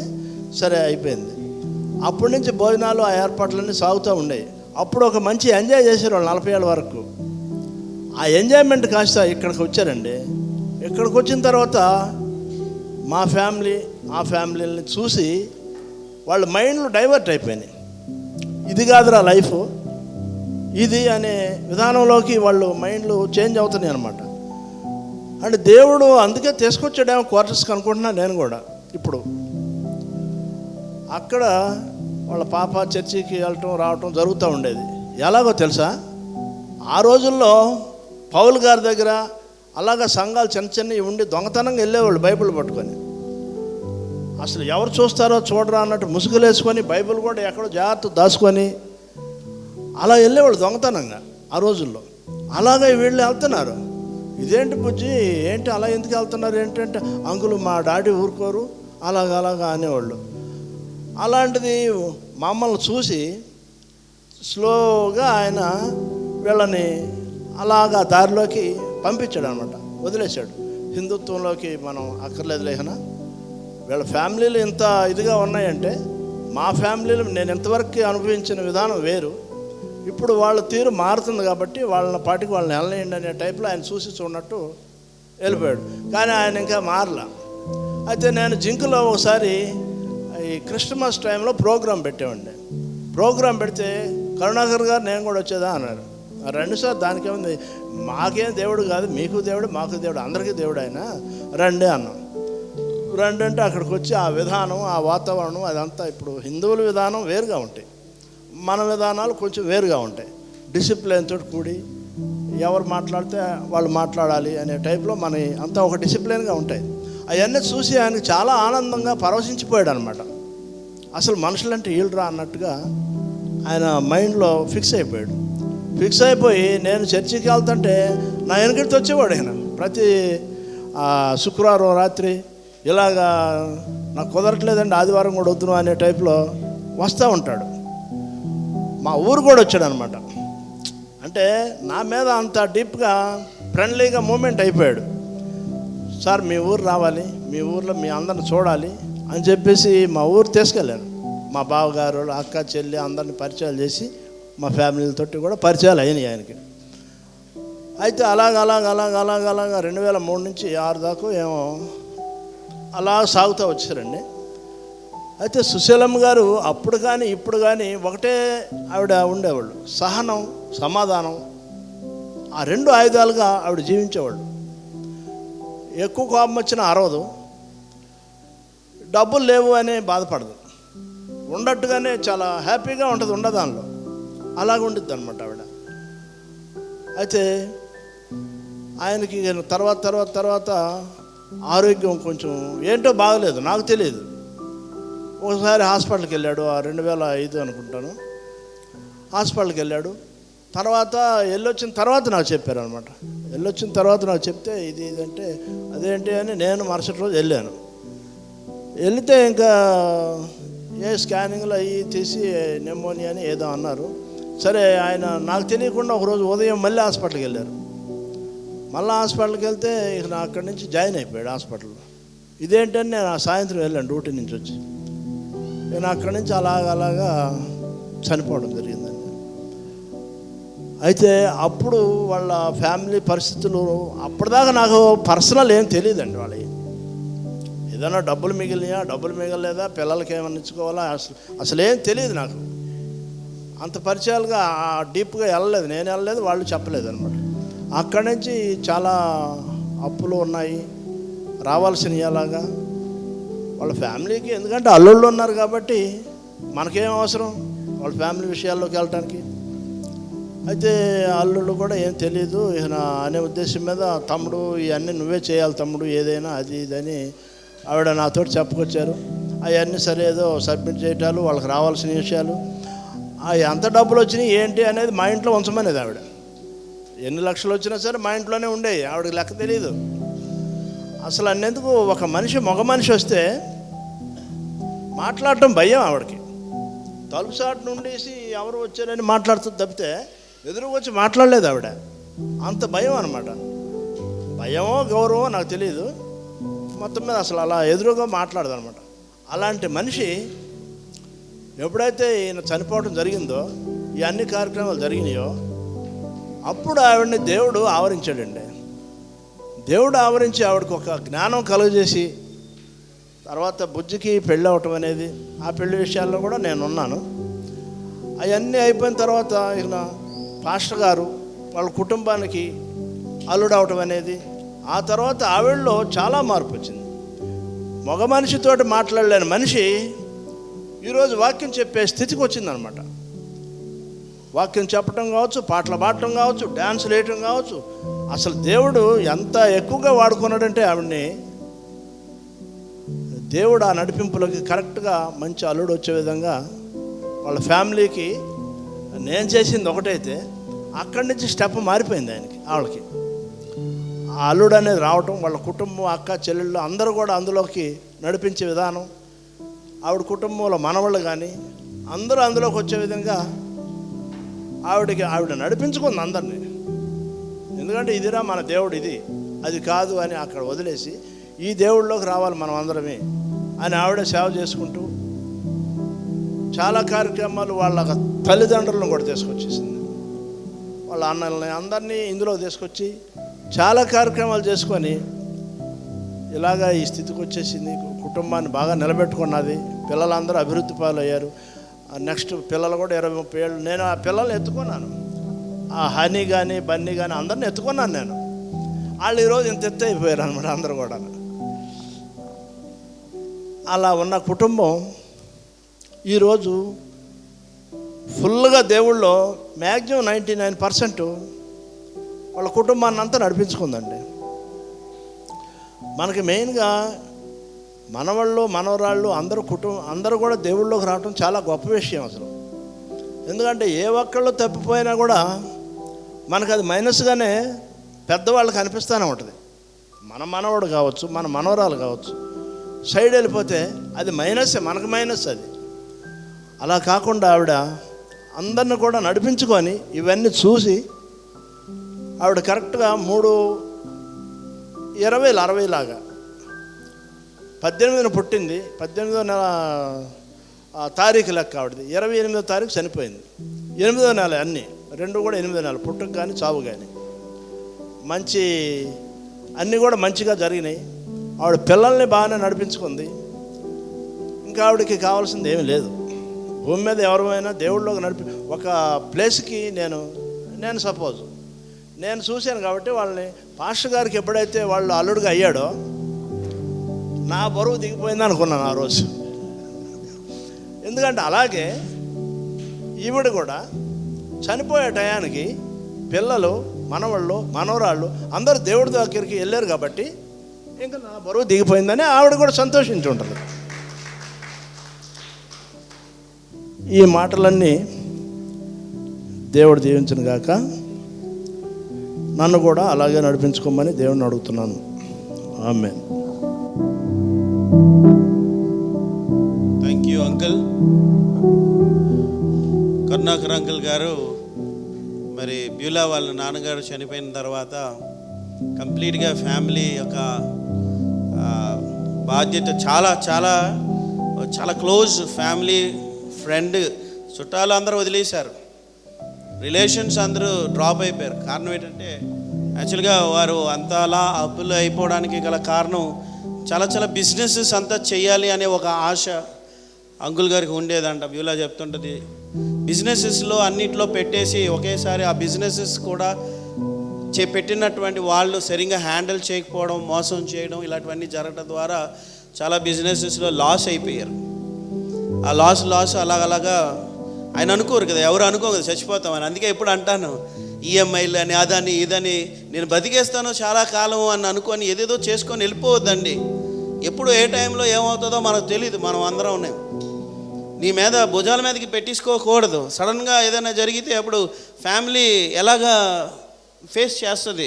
ఇప్పుడు ఎందుకంటే కంప్లీట్గా నావమ్మ ఒక గృహస్త్రీ అంతే, బయట వాతావరణం ఏం తెలీదు. అంకులు దగ్గరుండి బయటికి తీసుకెళ్తారు, మళ్ళీ దగ్గరుండి తీసుకొని వచ్చి ఇంట్లోని 4 వాళ్ళ మధ్యనే ఉండి పెరిగినటువంటి ఒక వాతావరణం ఆమెది. విషయాలు ఏమి తెలీదు. సో సడన్గా ఆయన అలాగా చనిపోవడంతో ఉన్న ల్యాక్స్ 13 లక్షలు ఎంతమ్మా అందేనా 11 లక్షల అప్పుతో చనిపోయారు. పాయింట్ ఏంటంటే ఆల్రెడీ ఆఫీస్ జింక్లోనే లోన్స్ ఉన్నాయి. ఆ లోన్స్కి వచ్చే మనీ పోగా బయట తీర్చగలమా తీర్చలేమా అనే ఒక పెద్ద క్వశ్చన్ మార్క్. అప్పుడు అంకుల్ గారు ఫ్యామిలీ, కరుణాకర్ అంకుల్ ఇల్లెలాంటి గారు వాళ్ళే దగ్గరుండి ప్రతి విషయం కూడా యూనియన్ వాళ్ళతో మాట్లాడడం ఏమిటి, వాళ్ళతోటి డిస్కస్ చేయడము. ఆశ్చర్యం ఏంటంటే ఆ గొప్ప మిరకల్, వాళ్ళు ఉంచిన ఆ విశ్వాసం, ఆ నమ్మిక. అషేము నిజంగానే ఎలాగ డబ్బులు వచ్చిందో ఎవరికి తెలీదు. వస్తున్న డబ్బులు ఉన్నాయి, అప్పులు కూడా అట్లాగే తీరిపోవడం జరిగింది. కంప్లీట్గా ఆ అప్పులన్నీ క్లియర్ అయిపోయినంత వరకు వచ్చింది కంపెనీ నుంచి అమౌంట్. క్లియర్ అయిపోయింది, ఫ్రీ అయిపోయారు. చిన్న ఒక ఇల్లు తీసుకున్నారు, దిగిపోయారు. వెళ్ళిపోతాము రాజమండ్రికి, వెళ్ళిపోయి రాజానగరానికి వెళ్ళిపోతాము, అక్కడ ఏ చెట్టుకి నీళ్ళలోనైనా ఉండిపోతాము అని అన్నటువంటి ఒక స్టేట్లో నుంచి వారి నమ్మిన ఆ దేవుడు హషేము వాళ్ళని లేపి తీసుకొని వచ్చి ఈరోజు ఆమె లెగసీ కంటిన్యూ అవుతుంది. తాను నమ్మిన విధానం బట్టి, దేవుణ్ణి ఆశ్రయించిన విధానం బట్టి, నడుచుకున్న విధానం బట్టి ఆయన చెయ్యి విడిచిపెట్టలేదు. ఇన్ని బాధ్యతలు అంకుల్ గారు నిర్వర్తించి ఆ బ్యూలా వాళ్ళ నాన్నగారి ప్లేస్లో నిలవబడి, ఆయనే ఒక తండ్రిగా నిలవబడి వివాహం చేశారు. వివాహం చేసి చేతిలో పెట్టి, ఇక నుంచి నీదే బాబు బాధ్యత, ఇంతవరకు నేను నిలబడ్డాను అని చేతిలో చేయి పెట్టి వారు కషేం. ఒక్కొక్కరు ఎప్పుడు అంటారు కదా, ఒక్కొక్క రోలు ఒక్కొక్క స్టేజెస్ వరకు ఉంటుంది. వారు వాళ్ళ రోలు చేసుకొని వెళ్ళిపోతూ ఉంటారు. సో మనం ముగించే ముందు అమ్మ అనేటువంటి ఒక పాటను పాడాక అమర్జ్యోతి గారు వచ్చి కీర్తన 49 చదువుతారు. ఆ తర్వాత మనం ఈ యొక్క కార్యక్రమాన్ని క్లోజ్ చేసుకుంటాం. Thank you.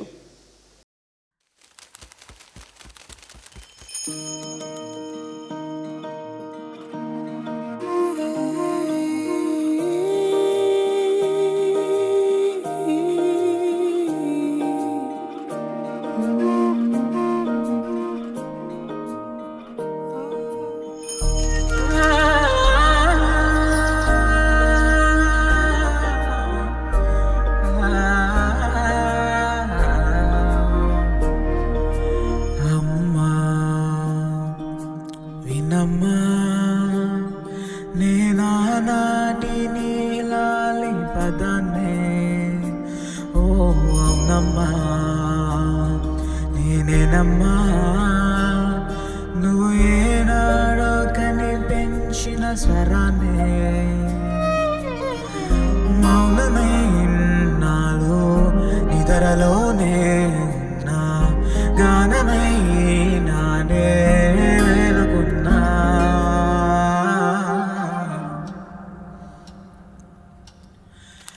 నీ పాదాలకు మువ్వల్ల నా అడుగులు సాగాలమ్మా, నీ పెదవుల చిరునవ్వుల్లా నా ఊపిరి వెలగాలమ్మా. నిరంతరం చండి పాపల్లె ఉండాలి నేనెన్నాళ్ళకి, నిన్నొదిలిందగా ఎదగాలనుకోనే అమ్మా. అనువనువు నీ కొలువే అమ్మా, ఎడసెడిలెన సుతిలయ నువ్వే అమ్మా. కొలిచే సారథివే, నన్ను నిత్యం నడిపే సారథివే.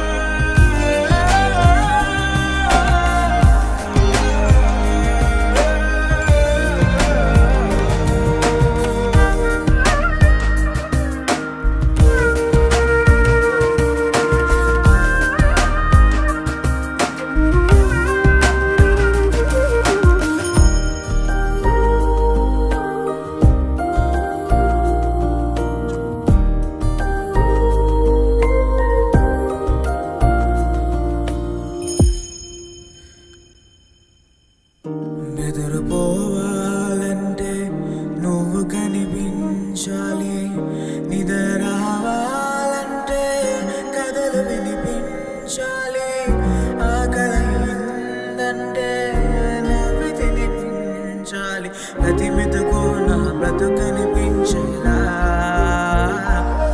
నువ్వంటే నేను, నువ్వంటే నేను, అనుకోలేకపోతే ఏమైపోతానో, నీ కడ చూపే నన్ను కాస్తూ ఉండగా, తడబడి పడిపోనా చెప్పమ్మా. మరి మరి నన్ను నువ్వు మెరుపెలుగా చూస్తూ ఉంటే చాలమ్మా, పరి పరి విధముల గెలుపులుగా పైకెదుగుతూ ఉంటానమ్మా. అయినా సరే నైటికి ఉంటాను నీ బాబాయినై, నిన్ను దిలింతగెదగాలనుకోనే.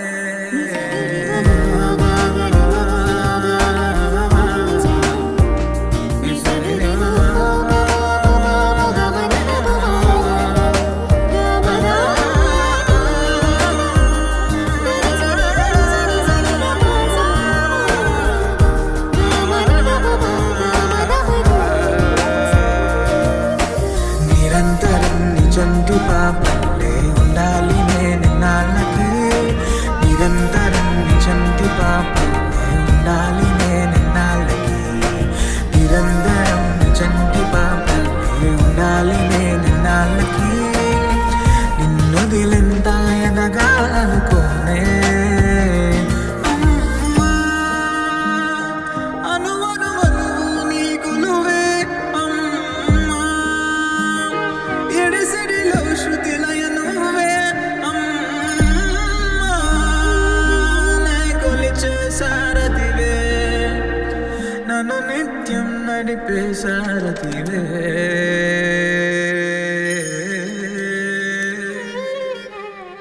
అమ్మా.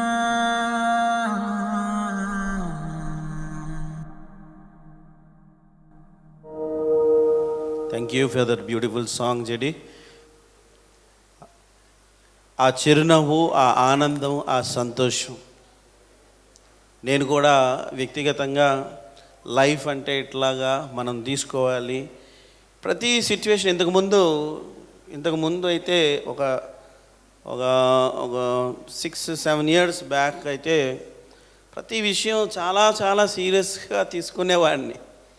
బట్ యాజ్ తోరా స్టడీ వెళ్తున్న కొలది, నేర్చుకుంటున్న కొలది, మెచ్యూరిటీ లెవెల్స్ ఎప్పుడైతే పెరుగుతుందో అప్పుడు మనం అంత సీరియస్గా తీసుకోవాల్సిన అవసరం లేదు. ఎందుకనంటే ఇట్స్ గాడ్స్ గివెన్ లైఫ్. ఎప్పుడు చెప్తాను కదా మీకు, మనమేమి ప్రపంచాన్ని మోసేయట్లేదని. అదంతా నా పర్సనల్ అనుభవాల్లో నుంచి చెప్తున్న మాటలు అవి. మనం ఎవరూ మోసేయట్లేదు. అప్పటి నుంచి ప్రపంచం ఎప్పుడైతే ప్రారంభమైందో, ఆదాము గారిని ఎప్పుడైతే చేశారో అప్పటి నుంచి ఇప్పటి వరకు అషేమే నడిపేస్తున్నారు. సో ఒక్కొక్కసారి ఏమవుతామనంటే మనమే మర్చిపోయి కంప్లీట్గా ఇన్వాల్వ్ అయిపోయి పూర్తిగా మెంటల్ బాగా మైండ్ పెట్టేసి చాలా విషయాల్లో లోపలికి వెళ్ళిపోయి టెన్షన్ మనమే బిల్డప్ చేసుకుంటాం. బిల్డప్ చేసుకోవాల్సిన అవసరం లేదు. ఆ నవ్వు చూశారు కదా, ఈ నవ్వు మీ అందరి గుండెల్లో పెట్టుకోండి ఎప్పుడు అని. అవి ఎప్పుడు ఎలాంటి పరిస్థితి ఉన్నా, ఎందుకంటే నేను కూడా చూశాను పర్సనల్గా. కోవిడ్ టైంలో సివియర్గా పల్స్ 38కి వెళ్ళిపోయింది. పల్స్ రేట్ 38కి వెళ్ళిపోయిన ఆమె నిమ్స్లో ఎవరు రానివ్వక, ఎవరు వెళ్ళి చూడలేక ఉండేటటువంటి ఒక ఫోటో, అది క్లిప్పింగ్స్లో ఉంటుంది చూడు, ఇలా దండం పెట్టి ఉంటుంది హాస్పిటల్లో ఒక ఫోటో. నిమ్స్లో ఎవరు మేము వెళ్ళడానికి లేదు. క్యారేజ్ మార్నింగ్ అన్ని జ్యూసెస్, బార్లీ కావాల్సిన జ్యూసెస్ అన్నీ తయారు చేసి అక్కడికి వాచ్మెన్కి ఇస్తే అతనే తీసుకొని వెళ్ళి ఇస్తాడు. అతను హ్యాండ్ ఓవర్ చేస్తారు. ఓసారి అక్కడి నుంచి ఫోను, ఏమి అందలేదు, నాకు రాలేదు, ఎవరు ఇవ్వలేదు అని ప్రతిదీ ఎప్పటికప్పుడు అప్డేట్ చేస్తాడు. ఆ నిమ్స్ హాస్పిటల్లో ఉన్నప్పుడు రూమ్లోకి వాటర్ వస్తుంది, ట్యాపు ఇరిగిపోయి బాత్రూమ్ ట్యాపు వాటర్ ఫుల్గా రూమ్ అంతా, ఎవరు రావట్లేదు. అప్పుడు ఫస్ట్ టైం చాలా సివియర్గా ఉంది తెలుసు కదా. అట్లీస్ట్ ఆ కాంపౌండర్స్ కానీ హెల్ప్ చేసే వాళ్ళు కూడా లోపలికి వచ్చే పరిస్థితి లేదు. ఎప్పుడో మార్నింగ్ ఒకసారి వస్తారు, ఈ క్యారేజీలు ఇచ్చేసి వెళ్ళిపోతారు, మళ్ళీ ఎవరు రారు. అలాంటి ఒక స్టీల్లో వాటర్ వచ్చేస్తుంది, ఎవరు మాకు అటెండ్ అవ్వట్లేదు. ఆమె ఉన్న హాల్లో అటువైపు ఇటువైపు చనిపోతున్నారు, అటువైపు ఇటువైపు తీసావా ఫోటో, చనిపోతున్నారు.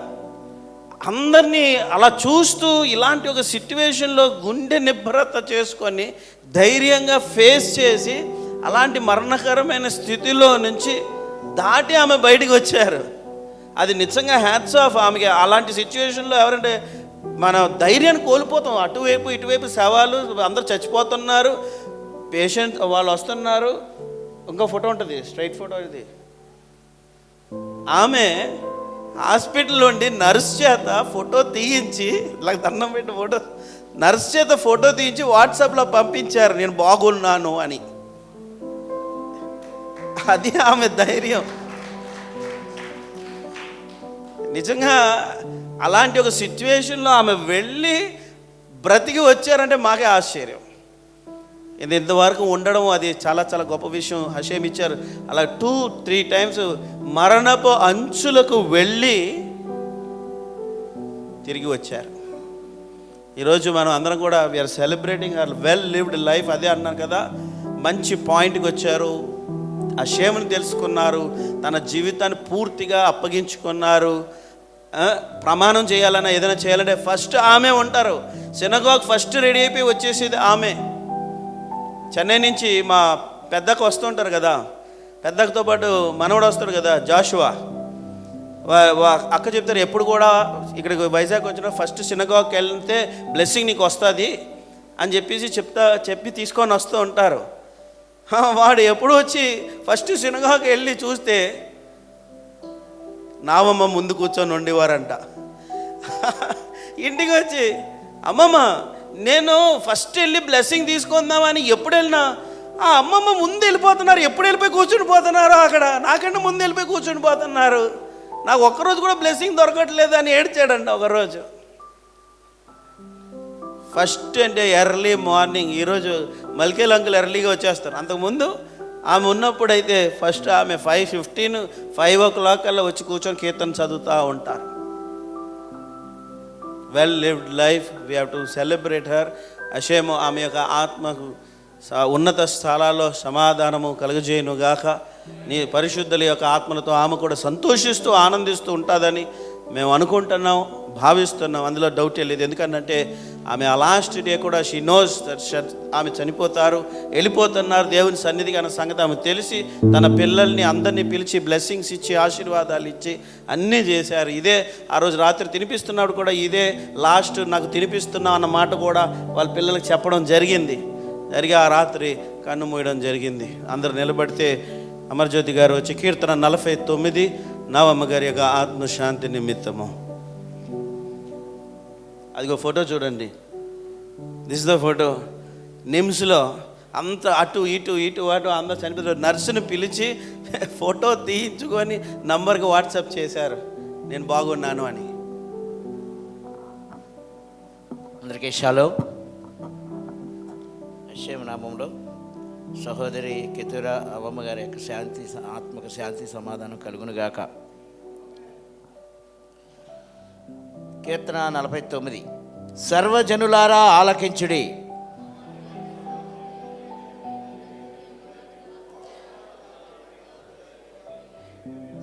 నా నోరు విజ్ఞాన విషయముల పలుకును, నా హృదయ ధ్యానము పూర్ణ వివేకమును గూర్చినదై ఉండును.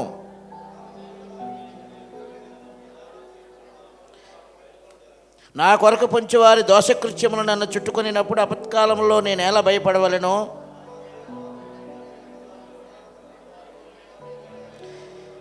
ఎవడును ఏ విధము చేతనైనను తన సహోదరిని విమోచింపలేడు.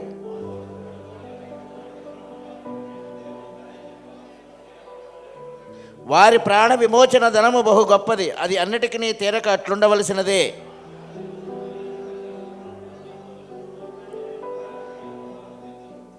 వారు తమ ఆస్తిని ఇతరులకు విడిచిపెట్టుదురు, తమ ఇంట్లో నిరంతరము నిలిచిననియు తన నివాసములు తరతరములకు ఉండననియు వారు అనుకొందురు, తమ భూములకు తమ పేర్లు పెట్టుకొందురు.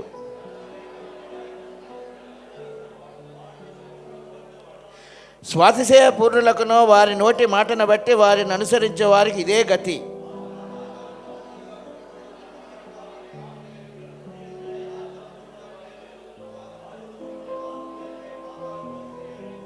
దేవుడు నన్ను చేర్చుకొనును, పాతాళ బలములో నుండి ఆయన నా ప్రాణమును విమోచించును. శలా. వాడు చనిపోయినప్పుడు ఏమీ కొనిపోడు, వాని ఘనత వాని వెంట దిగదు.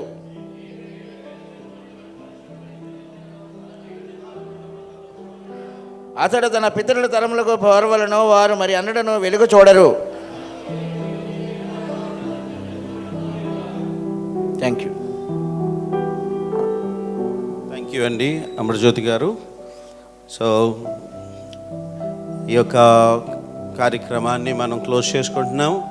వచ్చినటువంటి ఫ్యామిలీ, బెతెల్ ఫ్యామిలీ, రిలేషన్స్ అందరికీ కూడా హృదయపూర్వక వందనాలు. నావమ్మ గారి యొక్క ఆత్మశాంతి నిమిత్తము ఇక కార్యక్రమానికి వచ్చారు. వర్షం పడుతున్నా కూడా మీరందరూ వచ్చారు. మాకెంతో సపోర్ట్ ఈ విషయంలో. దయచేసి గమనించండి. నాకు లెఫ్ట్ సైడ్, మీకు రైట్ సైడ్ ఇక్కడ టేబుల్, చైర్స్ ఉన్నాయి. పెద్దవాళ్ళు ఎవరైతే హ్యాండ్లో పట్టుకోలేరో, చేతిలో పట్టుకోలేరో ప్లేటు, అలాంటి వాళ్ళకి ఇటువైపు మనం వేసాము. తర్వాత మీకు ఉన్నటువంటి ప్లేసెస్లోనే మీకు బ్యాక్ సైడ్ కౌంటర్ ఉంది. మీకు కావాల్సింది మీరు తీసుకొని భోజనం చేసి సంతృప్తిగా, సంతోషంగా భోజనం చేసి వెళ్ళాలని మేము నావమ్మకు ఎప్పుడు కూడా బాగా పెట్టాలి, బాగా చేయాలి అనేటువంటి ఒక ఆశ ఆమెకి ఎప్పుడూ ఉండేది. సో ఈరోజు ఆమె లేకుండా ఆమె తరపున మేము చేయడం అనేది అది బాధాకరమైన విషయమే. బట్ ఆమె యొక్క ఆత్మకు శాంతి కలుగుతుంది అని మేము ఆశిస్తున్నాం. ప్రారంభం నుంచి ఇప్పటి వరకు కూడా మాకు తోడై ఉండి అన్ని విషయాల్లో సపోర్ట్గా నిలిచి, అది ఫైనాన్షియల్ కానీ లేకపోతే ఈ ఫిజికల్ సపోర్ట్ కానీ, మెంటల్గా కానీ, అన్ని విషయాల్లో సపోర్ట్ చేసి నడిపిస్తూ మాకు అండగా, బ్యాక్గా ఉండి ప్రతి విషయంలో కూడా చిన్నవాళ్ళ నుంచి పెద్దవాళ్ళ వరకు ఇచ్చినటువంటి ఆ హెల్పింగ్ హ్యాండ్స్ని బట్టి యెషయాను స్తుతిస్తున్నాను. యెషయా మిమ్మలను అందరినీ పేరు పేరున దీవించి ఆశీర్వదించుగాక. మీ యొక్క కుటుంబాలలో శాంతి, సమాధానము, రాజ్యం ఏలును గాక. మనం అందరం కూడా ఇంటికి వెళ్ళినప్పుడు ఒక పీస్ఫుల్ అట్మాస్ఫియర్లో, ఒక సమాధానపు వాతావరణంలో మనం అందరం వెళ్ళాలి. దేవుని దీవెనలతో మనం అందరము వెలుట దేవుని చిత్తమగును గాక. Thank you one and all.